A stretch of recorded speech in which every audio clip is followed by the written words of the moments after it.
मेरी गोद में मेरा छोटा सा भांजा रोए जा रहा था। मैं खुद उस वक्त सिर्फ 16 साल की थी। मैं समझ नहीं पा रही थी कि उसे चुप कैसे करवाऊँ। वो बस रोए जा रहा था, चुप होने का नाम ही नहीं ले रहा था। उसे गोद में बहलाए-बहलाए मैं थक गई थी। मेरी माँ सदमे से अपने कमरे में पड़ी हुई थी।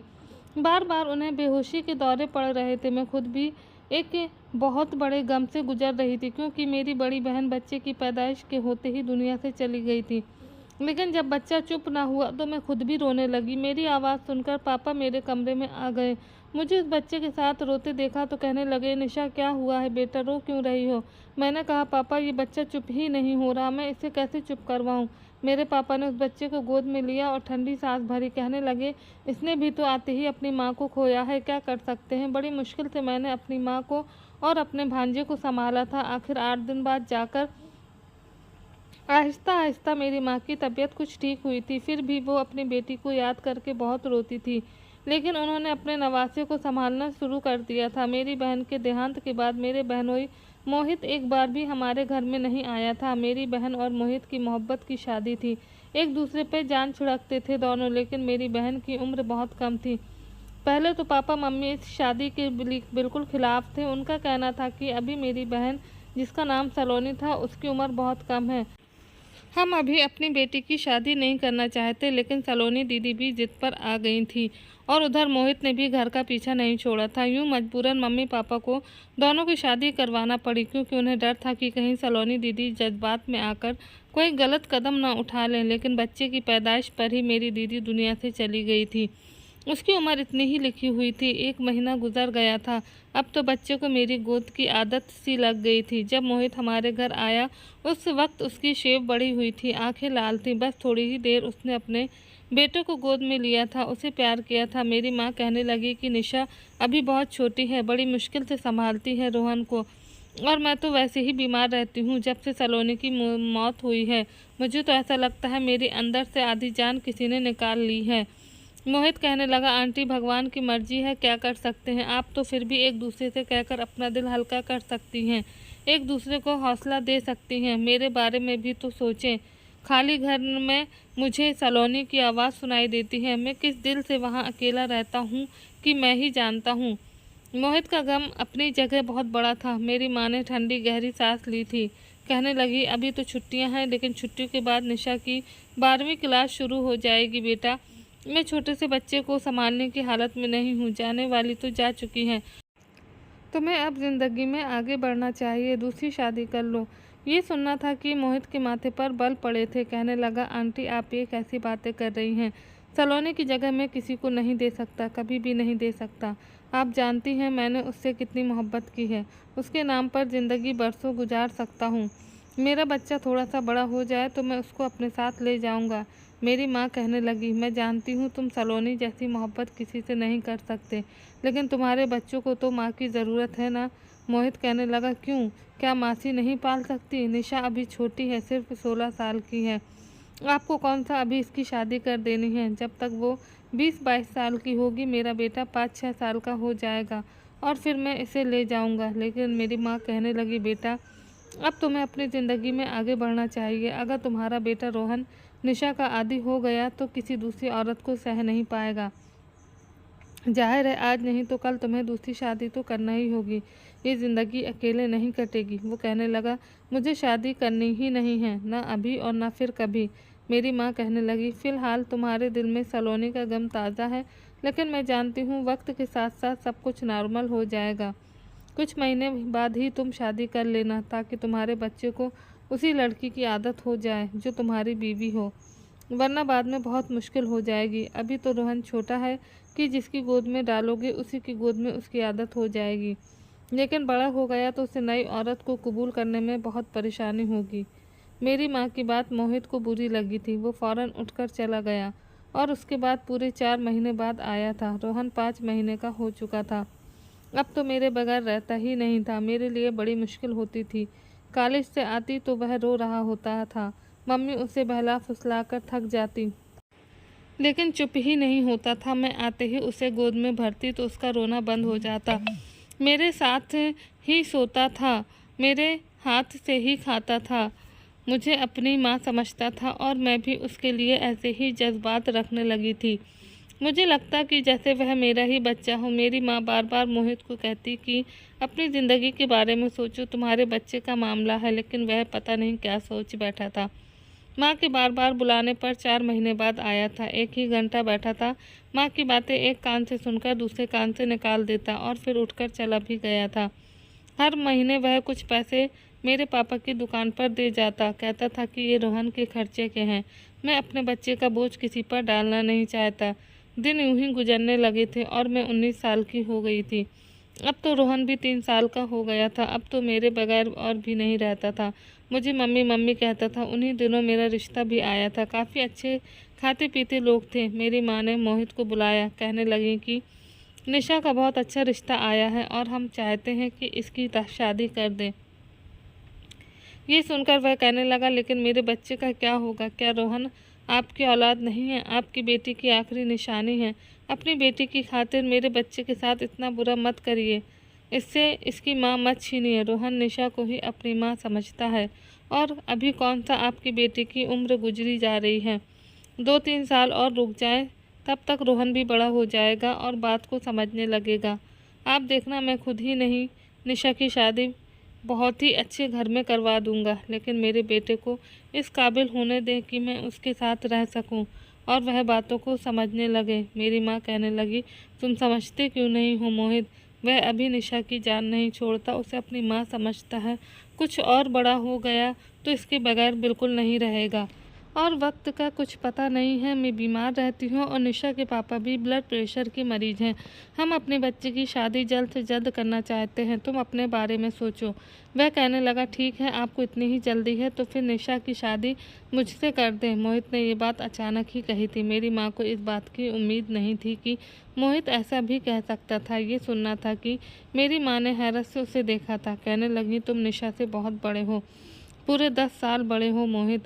मोहित ने कहा, तो फिर क्या हुआ? रोहन निशा को अपनी माँ समझता है। अब इसके बगैर नहीं रह सकता। अगर किसी दूसरी औरत को ले आऊँगा तो पता नहीं वह मेरे बच्चे के साथ कैसा सलूक करेगी। हो सकता है इसके साथ माँ वाला प्यार ना करे, मेरे सामने प्यार करे और मेरे पीछे से मेरे बच्चे को मारती रहे। निशा इसकी मौसी है, इसके साथ अच्छा सलूक रखेगी, बिल्कुल माँ जैसा प्यार देगी जैसा कि अभी दे रही है। मुझे शादी की कोई ख्वाहिश नहीं है, लेकिन मुझे अपने बच्चे की माँ चाहिए, जो निशा से बढ़कर और कोई हो ही नहीं सकती।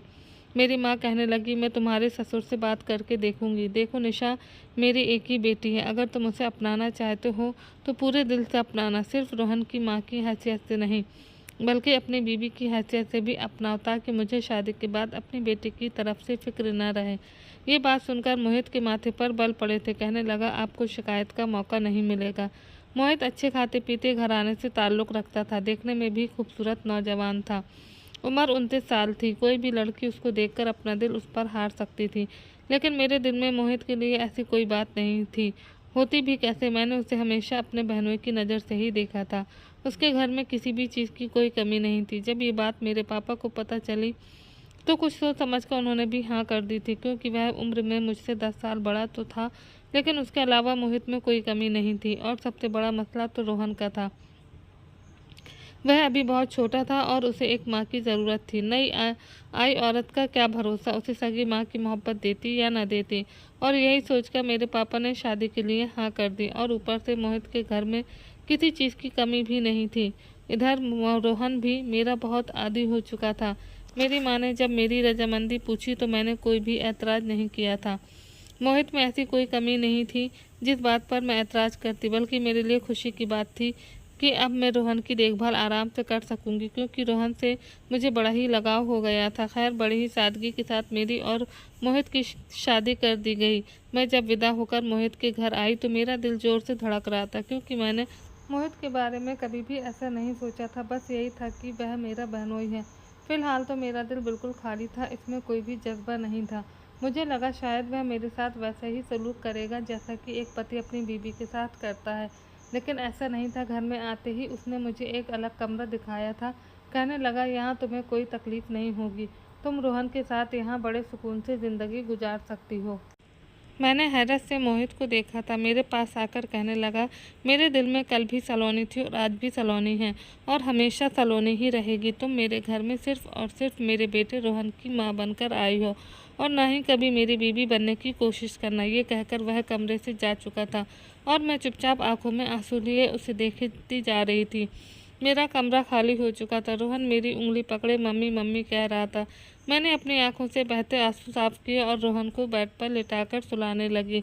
अपने कपड़े बदलते हुए मुझे बहुत रोना आ रहा था। भले ही ये शादी जैसे हालात में की गई थी, लेकिन मेरे लिए एक नया एहसास था। मैं मोहित को दिल से कबूल कर चुकी थी और मैं उसके साथ मियाँ बीवी का रिश्ता रखना चाहती थी, लेकिन उसने मेरे मुंह पर ही मेरी बेइज्जती करके मेरे साथ बहुत बुरा किया था।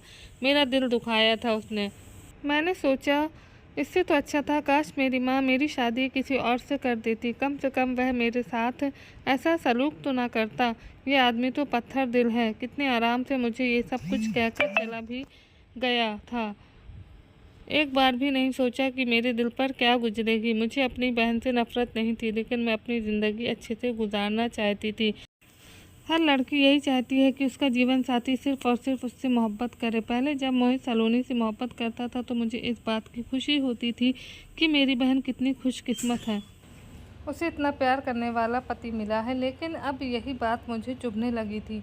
वह मेरे सामने ही सलोनी के प्यार की आहें भर रहा था। सलोनी जा चुकी थी, लेकिन अब मैं उसकी ज़िंदगी में आ गई थी। उसका फ़र्ज़ बनता था कि वह मुझे मेरे हिस्से की खुशियाँ देता, मुझे मेरे हिस्से का प्यार देता, लेकिन उसने ऐसा नहीं किया।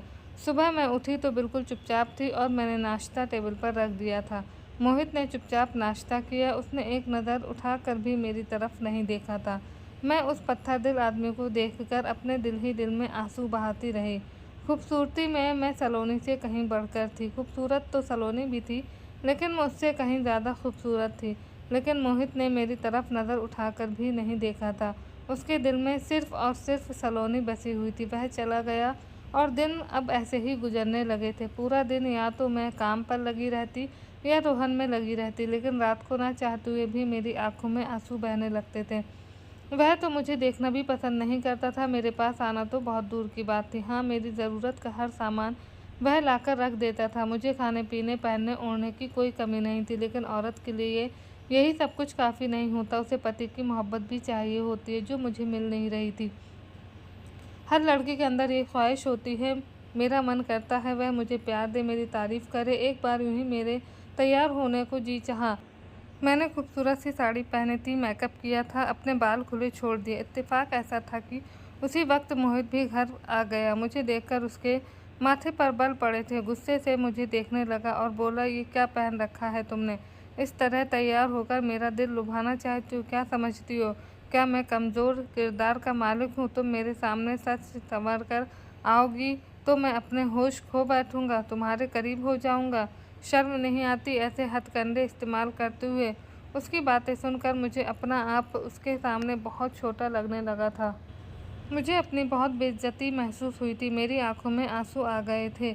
मैं तो बस यूं ही तैयार हुई थी। मुझे नहीं पता था कि वह ऑफिस से जल्दी घर आ जाएगा और इस तरह मुझे जलील करेगा। मैं कमरे में जाकर कपड़े बदलकर फूट फूट कर रोने लगी। रोहन मेरे पास ही मौजूद था। मुझे रोता देखकर मेरे पास आया, मेरी आंखों से आंसू पोंछने लगा। कहने लगा, मम्मी क्या हुआ है, आप क्यों रो रही हैं?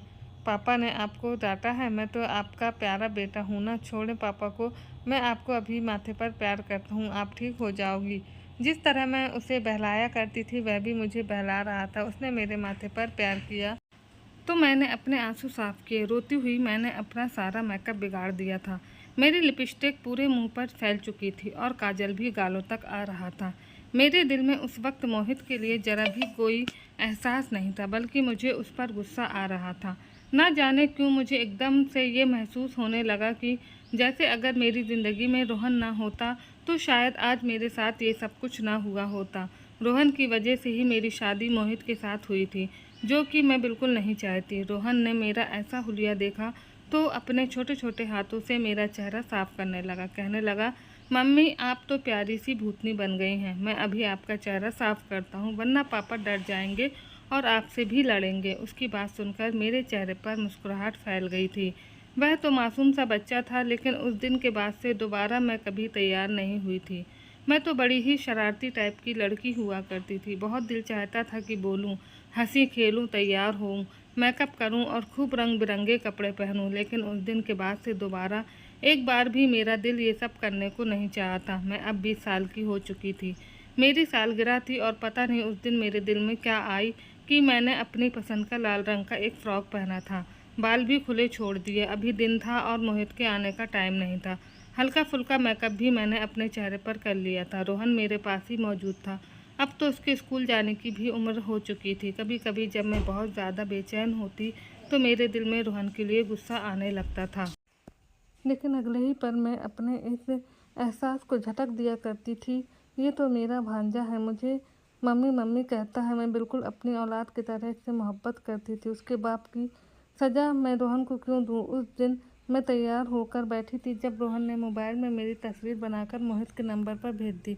मैं इन सब बातों से बिल्कुल अनजान थी। बहुत वक्त के बाद मेरा शाही पनीर खाने का दिल कर रहा था। मैं उठकर किचन में चली गई और शाही पनीर बनाने लगी। हम दोनों माँ बेटा बैठकर अभी खाना ही खा रहे थे कि तभी गुस्से से मोहित घर में दाखिल हुआ था। मुझे इतना तैयार देखकर अगले ही पल अपना मोबाइल मेरे सामने पटक दिया।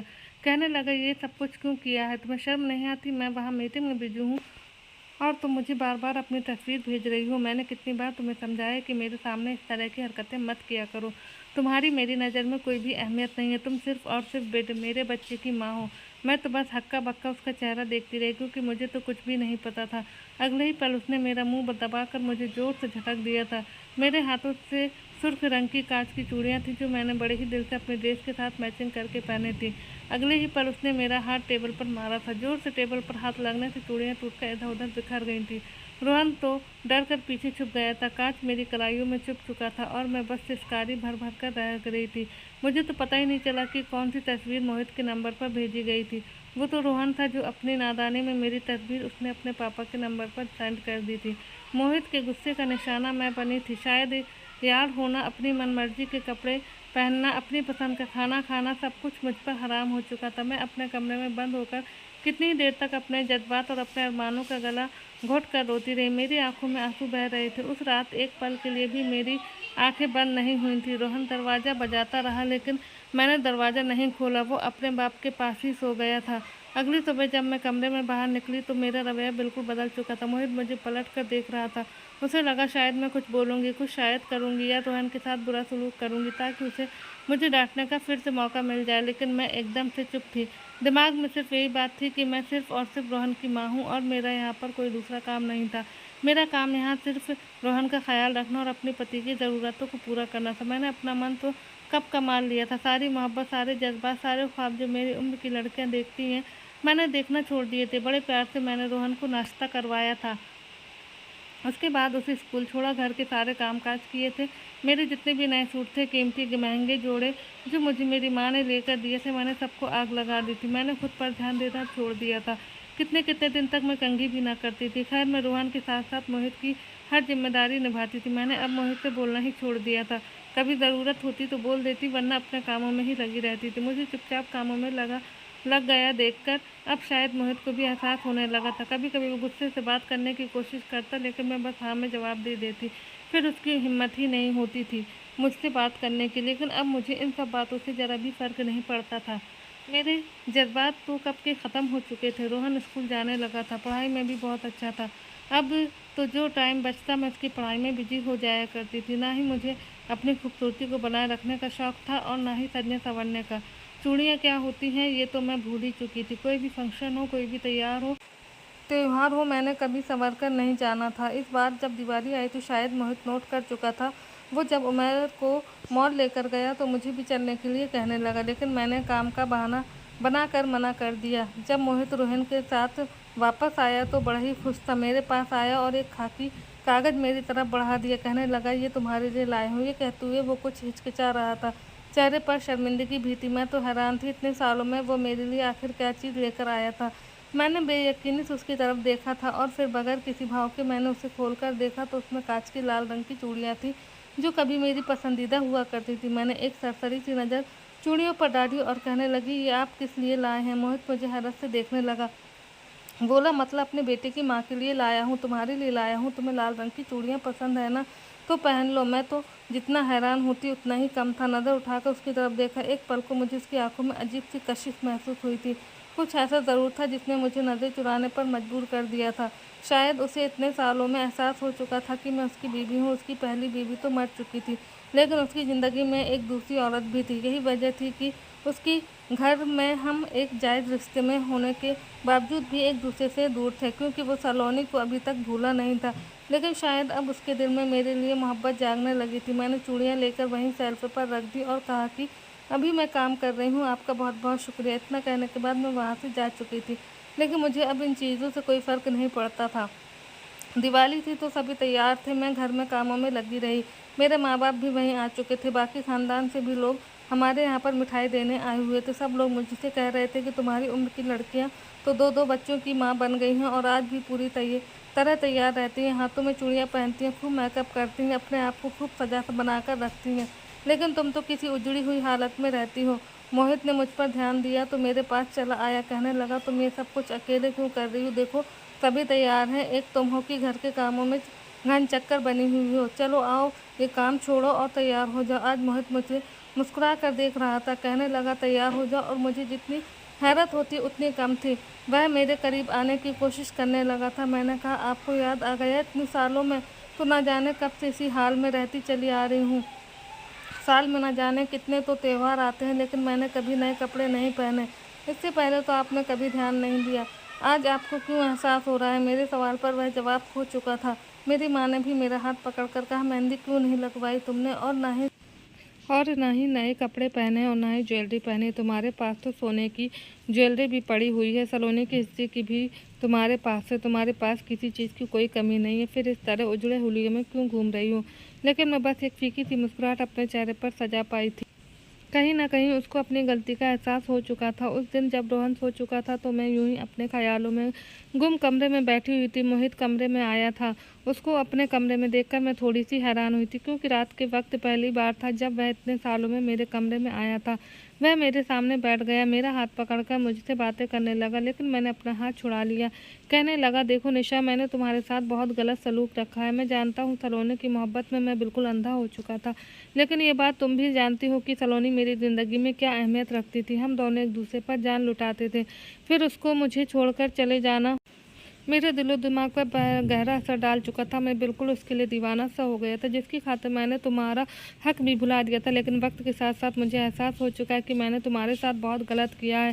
तुमने मेरे बेटे के बिल्कुल अपनी औलाद की तरह पाला है। अपनी खुशियाँ, अपना सब कुछ मेरे बेटे के लिए कुर्बान कर दिया। छोटी सी उम्र में ही तुमने इसे माँ का प्यार दिया, और फिर जब यहाँ आई तो जाहिर सी बात है मैं तुम्हारे पति था। मुझे तुम्हें सब कुछ देना चाहिए था। तुम सबकी हकदार थी। मेरी कलाई पर भी अभी उन टूटी हुई चूड़ियों के निशान मौजूद थे। वह मेरे निशानों को अपनी उंगली से छूकर कहने लगा कि मैं तुम्हारे साथ रिश्ता आगे बढ़ाना चाहता हूँ। मैंने सलोनी के साथ भी इतना वक्त नहीं गुजारा था जितना वक्त मैं तुम्हारे साथ गुजारा है। मेरे दिल में कहीं ना कहीं तुम्हारे लिए बहुत प्यार है। मैं तुमसे बहुत मोहब्बत करना हो, ज़िंदगी की नई शुरुआत करना चाहता हूँ। ये कहते कहते मोहित की आंखों में खुमारी भरने लगी थी। उसने अपने साथ लाई लाल रंग की चूड़ियाँ भी मेरे हाथों में पहना दी। धीरे धीरे वह मेरे करीब बनने लगा था। मैं उसकी बातों का मतलब समझ रही थी, लेकिन अब मेरे जज्बात ख़त्म हो चुके थे। मैं वहाँ से उठकर खड़ी हो गई। मेरे दिल में ये सारे अरमान तो कब के ख़त्म हो चुके थे। मैंने पलटकर उससे देखा और बोले कि मैं सिर्फ़ और सिर्फ अपने बच्चे की माँ हूँ। इससे ज़्यादा मेरा और आपका कोई रिश्ता नहीं है। मेरे अंदर भी जज्बात थे। कभी मैं भी यही दुआ करती थी कि आप मेरे साथ एक अच्छे पति बनकर रहें। मुझे मेरे हिस्से का हक, मेरे हिस्से का प्यार दें। मैं भी कभी आपकी बाहों में समाने के लिए तड़पा करती थी, लेकिन अब मेरे ये सारे जज्बात मर चुके हैं, क्योंकि मेरे साथ प्यार से बात करना तो दूर की बात है, आपने कभी मुझे निगाह उठाकर भी नहीं देखा था। कितना मेरा दिल मचलता था आपके लिए। आप मेरे लिए तोहफे लेकर आए। मैं जब तैयार हूँ तो आप मेरी तारीफ़ करें, मुझे बाहर घुमाने ले जाएं, मेरा ख्याल रखें। मुझे बुखार हो तो आप मोहब्बत से मेरे लिए 2 लफ्ज़ बोल दें। मेरी हर मुश्किल वक्त में आप मेरे साथ खड़े रहें, लेकिन आपने ऐसा नहीं किया। उल्टा हर वक्त मुझे जलील किया। मुझे ये बताया कि मैं दूसरी बीवी हूँ, यानी कि मैं दूसरी औरत हूँ, और सिर्फ़ तुम्हारे बच्चे की माँ हूँ, ना कि आपकी बीवी।